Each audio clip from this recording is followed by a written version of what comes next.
Now, the Renaissance is a period of the European art that ranges between 14th and 17th century. In that ages, the authors generated more natural styles that was more realistic, deep, and perspective. As the one that you can see in front of you, it's actually quite a famous one, and you've probably seen it out there. One of the most significant aspects of the Renaissance art is that it is revival of the classic forms of the architecture. You can see the Renaissance art on buildings, churches, and also there are some very large in-area paintings that were developed during this period. So you will see very shortly how we develop Renaissance art using DallE, and there you will see some new techniques and materials that were used during that time, including oil paint, which allows for better color intensity, as well as linear perspective, which can create more deep illustrations and relationships between different paintings. So, because of the fact that one of the most famous artists during the Renaissance is the Leonardo da Vinci, let's see if we can draw something with his style. So, I will again take some basic prompt, let's say an octopus playing drums. Okay, so we'll draw this in Leonardo da Vinci style in Renaissance.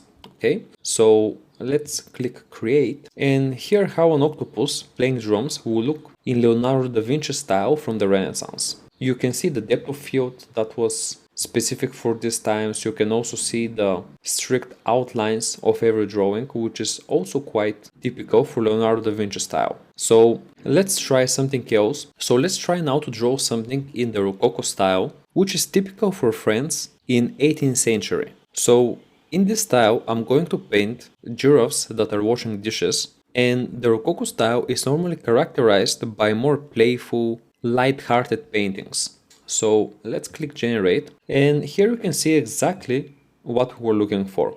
This is a typical Rococo style. You can see the vibrant colors, and also the scene is way more playful comparing to the rest of the art that we created. You can see the asymmetric design, which is also typical, and we're focusing on interactive curvatures and social behavior between the players on the image. Now let's talk about the neoclassicism, and this art is inspired by the classical art from Greece and Rome, seeking to revive the simplicity, order, and realism. It's actually exactly the opposite of the Rococo style, and it's actually created to compete with the Rococo style. So here we would emphasize on clarity, simplicity, and balance. Let's see how it's done. So here I will create a detailed neoclassicism painting of a soldier, frustration, losing a battle. So let's generate that art. And here it is. As you can see here, we're pretty much focusing on the person rather than on a playful scene. The drawing is quite simple. You can see that even the distance between the buttons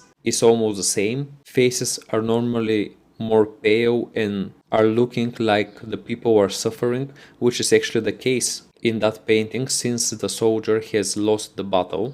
And here is another painting that is quite similar to the previous one, which shows a similar reaction from the soldier but from a different angle. And finally, for this video, I want to show you one of the last very well-renowned Renaissance arts, and that is the Impressionism. So let's just modify the style here, so a detailed Impressionism painting, and let's make a difference between the two. So let's click here generate, and this style is normally depicted by fleeting impressions of the natural world, as you can see here, rather than creating a precise or realistic paintings. And you can see that here. We cannot really focus on how exactly the soldier looks like or what's going on, but instead we have to figure out and combine in our brain all those lines that we're currently seeing. You can see that here we're having way more brush strokes and more vivid, bright colors, as well as very good focus on capturing the effects of the light and the atmosphere of the environment. So you can really get the frustration of this person that has lost the battle, right, in all of those drawings.